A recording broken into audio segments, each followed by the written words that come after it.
Hello guys, this is the progression for SI joint pain and instability exercise that we described in part 1.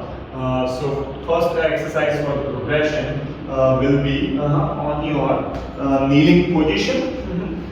So make sure your knees and hips are parallel to each other. After maintaining this position, you can grab the weight, depends on your physical therapist advice, or depends on how you feel. It shouldn't be, any exercise shouldn't be painful in the SI joint during the time of performing. So now, maintaining proper neutral position, keeping your knees and hips parallel to each other, slowly lift the weight with your both hands at the level of your shoulder and come back. Gently push your shin down to the ground as you lift the weight. Inhale and exhale. Again, slowly lift the weight at the level of your shoulder, and during that time, push your shin to the ground. That's the first exercise.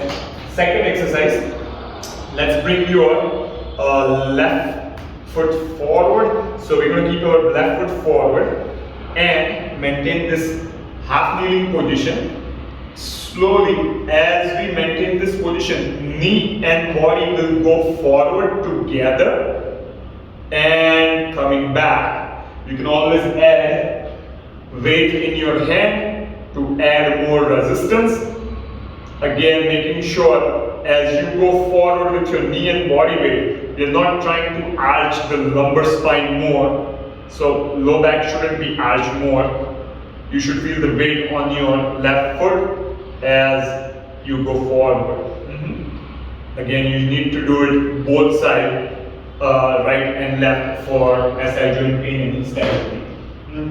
Third exercise, it's going to be in a crawling position again. Hands in line with your knees, keep your spine straight, looking down.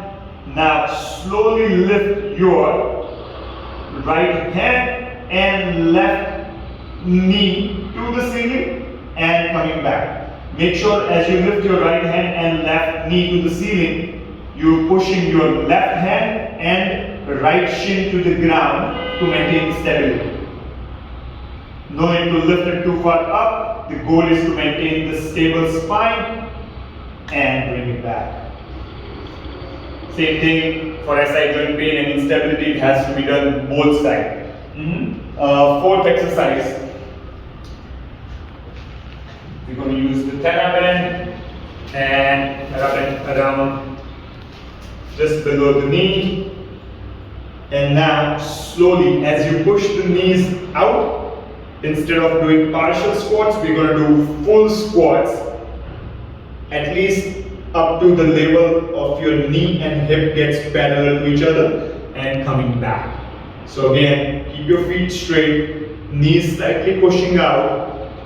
As you push the knees out, sitting into your hip, knees and hips almost parallel to each other. Keep the tension in the band. You can bring your hands forward just to maintain the balance if needed.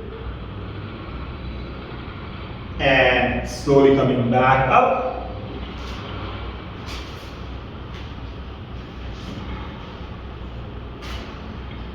And one more exercise that will be standing with your right foot on the ground, knees slightly bent. You can use the weights to add the resistance. Right now, you can change it, depends on how you feel. So slowly now, try to bring your whole trunk forward at the level of your hip. So now the spine is parallel to the ground, and slowly come back up.